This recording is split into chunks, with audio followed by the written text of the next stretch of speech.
አነጸች አንዲት ቤተ ክርስቲያን ነበረች። አረማዊ በድላይም ወደ እርሷ በደረሰ ጊዜ ይህችን ቤተ ክርስቲያን አቃጠላት፣ በውስጧ ርኩሰትን ፈጸመ የሚሉ አሉ። ከማቃጠሉ በቀርስ ይህንን አላደረገም የሚሉ አሉ።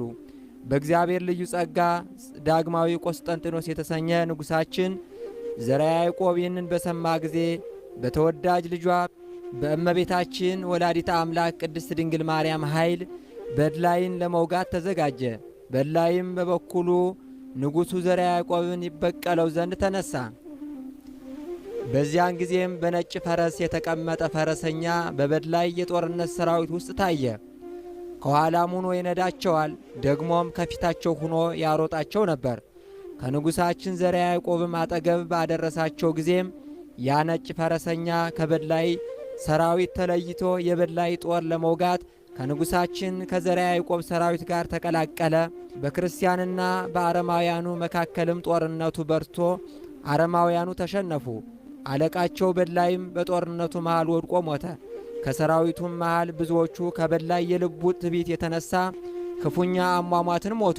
በዲቦራና በባርቅ ዘመን እግዚአብሔር ሲሳራን በኢያቤል እጅ እንዳዋረደው እንዲሁም በይሁዳ ንጉሥ ሕዝቅያስ ዘመነ መንግሥት ሰናክሬም እንደተዋረደ እግዚአብሔር ለእስራኤል ይዋጋላቸው ነበርና በዮዲት ዘመንም ሆሎፎርኒስም እንደተዋረደ በድላይም ዛሬ ክፉኛ ተዋረደ ተባባሉ።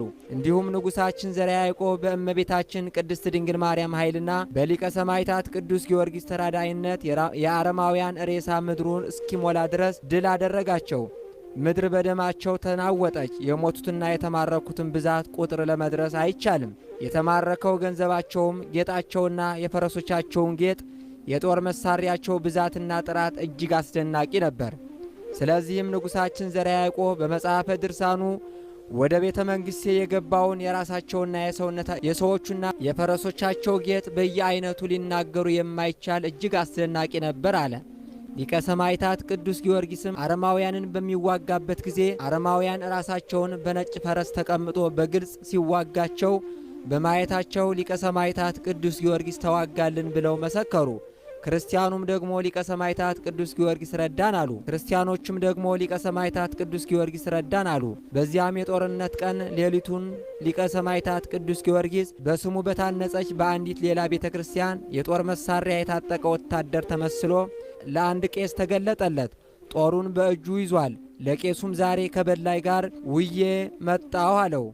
ስለዚህም እኛ የክርስቶስ ወገኖች የሊቀ ሰማዕታት ቅዱስ ጊዮርጊስ ምስክርነት አግኝተናልና የኃያሉ ገባሬ መንክራት ሊቀ ሰማዕታት ቅዱስ ጊዮርጊስ ጸሎቱና በረከቱ በሕዝበ ክርስቲያን ላይ ጸንቶ